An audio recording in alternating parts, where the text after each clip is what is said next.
नमस्कार दोस्तों, इस वीडियो में हम डिस्कस करेंगे कि ऑस्टियोबस्ट कैप्सूल का उपयोग किन कंडीशंस में किया जाता है, ऑस्टियोबस्ट कैप्सूल को कैसे लेना चाहिए और ऑस्टियोबस्ट कैप्सूल की वजह से क्या साइड इफेक्ट्स हो सकते हैं, और यह भी डिस्कस करेंगे कि ऑस्टियोबस्ट कैप्सूल को लेते समय क्या क्या सावधानियां रखनी चाहिए और किन व्यक्तियों के लिए ऑस्टियोबस्ट कैप्सूल को लेना जरूरी होता है और किन व्यक्तियों में कैल्शियम की कमी होने का जोखिम अधिक होता है। हमारे शरीर में दांतों और हड्डियों को मजबूत बनाए रखने के लिए कैल्शियम बेहद ही जरूरी होता है। हमारे शरीर का 99% कैल्शियम हमारे शरीर की हड्डियों और दांतों में स्टोर होता है और बचा हुआ 1% हमारे ब्लड में होता है। जब हमारे ब्लड में कैल्शियम की कमी हो जाती है तब हमारा शरीर हड्डियों और दांतों से कैल्शियम लेने लग जाता है, जिसकी वजह से धीरे धीरे हड्डियां और दांत कमजोर होने लग जाते हैं। हड्डियां कमजोर होने की वजह से हड्डियों में हल्की सी चोट या गिरने की वजह से भी फ्रैक्चर हो सकता है। कैल्शियम की कमी की वजह से दांतों की जड़ें कमजोर हो जाती है और दांत भंगुर होकर टूटने लगते हैं और छोटे बच्चों में कैल्शियम की कमी होने पर उनके दांतों को निकलने में देरी हो सकती है या लंबा समय लग सकता है। बच्चों में कैल्शियम की कमी लंबे समय तक रहने पर उनकी हाइट भी कम रह सकती है। कैल्शियम की कमी की वजह से बच्चों में रिकेट्स हो सकता है और अडल्ट्स में ऑस्टियोमलेशिया और ओस्टियोपोरोसिस होने का रिस्क अधिक हो जाता है। ओस्टियोपोरोसिस एक हड्डियों का रोग है जिसमें हड्डियां बहुत ही कमजोर व अंदर से खोखली हो जाती है, जिसकी वजह से हड्डियों में हल्की सी चोट या गिरने की वजह से भी फ्रैक्चर हो सकता है। शरीर में कैल्शियम की कमी होने पर शरीर की हड्डियों और जोड़ों में दर्द रहने की समस्या भी हो सकती है। कैल्शियम के साथ विटामिन डी भी लेना जरूरी होता है। शरीर में विटामिन डी की कमी होने पर भी कैल्शियम की कमी हो सकती है, क्योंकि विटामिन डी शरीर में कैल्शियम के अवशोषण में मदद करता है और शरीर में विटामिन डी की कमी होने पर शरीर भोजन से कैल्शियम का अवशोषण अच्छी तरह से नहीं कर पाता है, जिसकी वजह से शरीर में कैल्शियम की कमी हो सकती है। अगर आप कैल्शियम की कमी को पूरा करने के लिए अकेले कैल्शियम के सप्लीमेंट्स ले रहे हैं तो ऐसी स्थिति में आपके द्वारा लिए जाने वाले कैल्शियम के सप्लीमेंट्स बेकार है, क्योंकि विटामिन डी के बिना आपके शरीर में कैल्शियम का अवशोषण नहीं होगा और आपके द्वारा लिए जाने वाले कैल्शियम के सप्लीमेंट्स पेशाब के जरिए शरीर से बाहर निकल जाएंगे। इसलिए कैल्शियम और विटामिन डी को एक साथ लेना जरूरी होता है। ऑस्टियोबस्ट कैप्सूल में कैल्शियम के साथ साथ विटामिन डी भी होता है, इसलिए आपको विटामिन डी के सप्लीमेंट्स अलग से लेने की जरूरत नहीं होती है। दोस्तों, अगर आपको वीडियो पसंद आ रहा है तो कृपया वीडियो को लाइक करना व चैनल को सब्सक्राइब करना न भूलें। अब हम डिस्कस करेंगे कि ऑस्टियोबस्ट कैप्सूल का उपयोग किन कंडीशंस में किया जाता है। ऑस्टियोबस्ट कैप्सूल का उपयोग शरीर में कैल्शियम की कमी होने पर, हड्डियों में फ्रैक्चर होने पर, रूमेटॉइड अर्थराइटिस और ऑस्टियोआर्थराइटिस होने पर, शरीर के जोड़ों, हड्डियों व मांसपेशियों में दर्द होने पर, न्यूरोपैथिक दर्द होने पर यानी नसों का दर्द होने पर, डायबिटिक न्यूरोपैथी होने पर, गर्भवती महिलाओं और स्तनपान करा रही महिलाओं के लिए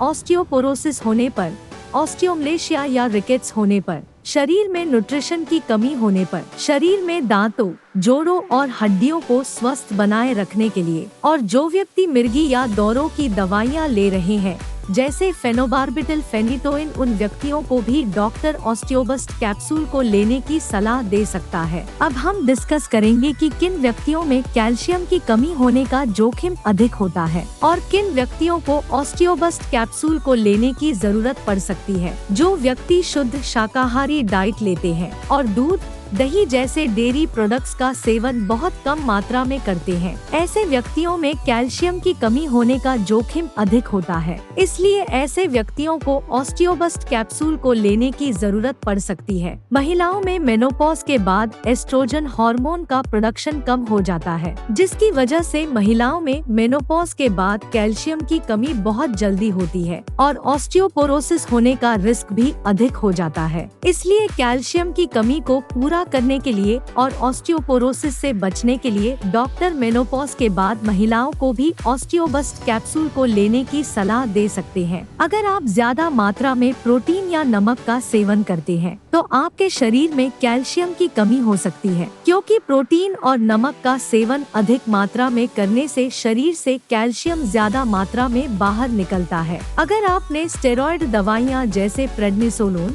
मिथाइल प्रेडनिसोलोन, डिफ्लाजाकोरेट और बीटामेथासोन आदि दवाओं का सेवन लंबे समय तक किया है या कर रहे हैं तो आपका डॉक्टर ऑस्टियोबस्ट कैप्सूल को लेने की सलाह दे सकता है, क्योंकि स्टेरॉइड दवाओं का लंबे समय तक सेवन करने से ऑस्टियोपोरोसिस हो सकता है। इसलिए ऑस्टियोपोरोसिस होने के रिस्क को कम करने के लिए भी डॉक्टर ऑस्टियोबस्ट कैप्सूल को लेने की सलाह दे सकता है। इसके अलावा किडनी फेलियर होने पर भी शरीर में कैल्शियम की कमी बहुत जल्दी होती है। जिन व्यक्तियों को लैक्टोज इंटॉलरेंस की समस्या है उन व्यक्तियों में भी कैल्शियम की कमी हो सकती है। लैक्टोज इंटॉलरेंस की समस्या होने पर व्यक्ति दूध को अच्छी तरह से पचा नहीं पाता है, जिसकी वजह से भी शरीर में कैल्शियम की कमी हो सकती है। अगर किसी व्यक्ति को दूध को पीने के बाद पेट में दर्द, पेट में गैस, पेट में भारीपन, दस्त या स्टूल के अंदर फैट आती है तो ये लक्षण लैक्टोज इंटॉलरेंस के हो सकते हैं। अब हम डिस्कस करेंगे कि ऑस्टियोबस्ट कैप्सूल को कैसे लेना रिकमेंडेड होता है। ऑस्टियोबस्ट कैप्सूल को खाना खाने के बाद लेना रिकमेंडेड होता है। ऑस्टियोबस्ट कैप्सूल को आप हल्के गर्म दूध या हल्के गर्म पानी के साथ ले सकते हैं। आमतौर पर 18 साल से अधिक उम्र के ज्यादातर व्यक्तियों को डॉक्टर ऑस्टियोबस्ट कैप्सूल को दिन में एक ही बार लेने की सलाह देते हैं। ऑस्टियोबस्ट कैप्सूल की डोज उम्र, शरीर के वजन और बीमारी की गंभीरता के आधार पर कुछ व्यक्तियों में इससे अलग भी हो सकती है। इसलिए आपको ऑस्टियोबस्ट कैप्सूल को आपके डॉक्टर द्वारा बताई गई डोज में ही लेना चाहिए। ऑस्टियोबस्ट कैप्सूल को कितने समय तक लेना चाहिए, यह उम्र और बीमारी की गंभीरता के आधार पर सभी व्यक्तियों में अलग अलग हो सकता है। इसलिए ऑस्टियोबस्ट कैप्सूल को डॉक्टर की सलाह के बिना ज्यादा लंबे समय तक नहीं लेना चाहिए। कैल्शियम का सबसे अच्छा स्रोत दूध को माना जाता है और दूध से बने उत्पाद जैसे कि पनीर और दही में भी कैल्शियम अधिक मात्रा में पाया जाता है। इसलिए अगर आप अपने शरीर की कैल्शियम की कमी को प्राकृतिक खाद्य पदार्थों से पूरा करना चाहते हैं तो आपको इनका सेवन पर्याप्त मात्रा में करना चाहिए। 1 लीटर दूध में लगभग 1300 mg कैल्शियम होता है। अगर कोई व्यक्ति या बच्चा प्रतिदिन 1 लीटर दूध को 2 भागों में बांटकर सुबह शाम पी लेता है तो उसमें कैल्शियम की कमी नहीं होती है। इसके अलावा मूंग दाल, बादाम, नारियल, सोयाबीन, आम, संतरा और आंवला भी कैल्शियम से भरपूर होते हैं। इसलिए इनका सेवन आपको भरपूर मात्रा में करना चाहिए। साइड इफेक्ट्स की बात करें तो वैसे तो ऑस्टियोबस्ट कैप्सूल एक बहुत ही सुरक्षित दवा है और ज्यादातर व्यक्तियों में ऑस्टियोबस्ट कैप्सूल की वजह से कोई साइड इफेक्ट्स नहीं होते हैं। लेकिन अगर आप ऑस्टियोबस्ट कैप्सूल को रिकमेंडेड डोज से ज्यादा डोज में लेते हैं तो इसकी वजह से ब्लड में कैल्शियम का लेवल ज्यादा हो सकता है, जिसको हाइपरकैल्सीमिया भी कहते हैं। शरीर में कैल्शियम का स्तर ज्यादा होना भी नुकसानदायक होता है। कुछ रिसर्च में यह पाया गया है कि ब्लड में कैल्शियम का लेवल ज्यादा होने से दिल से संबंधित रोग होने का रिस्क अधिक हो जाता है। किडनी में पथरी होने का रिस्क भी अधिक हो जाता है। इसलिए डॉक्टर की सलाह के बिना ऑस्टियोबस्ट कैप्सूल को ज्यादा डोज में या ज्यादा लंबे समय तक लेने से बचना चाहिए। अब हम डिस्कस करेंगे कि ऑस्टियोबस्ट कैप्सूल को लेते समय क्या क्या सावधानियां रखनी चाहिए।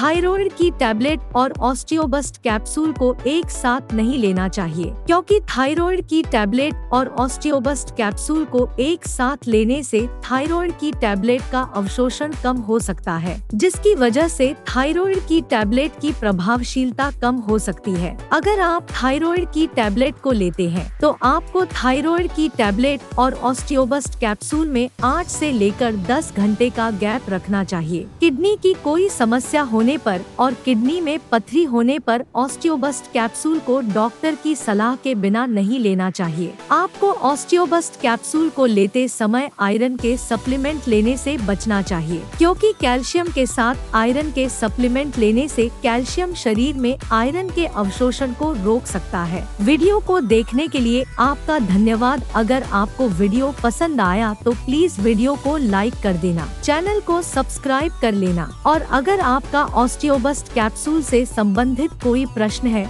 तो आप कमेंट करके पूछ सकते हैं।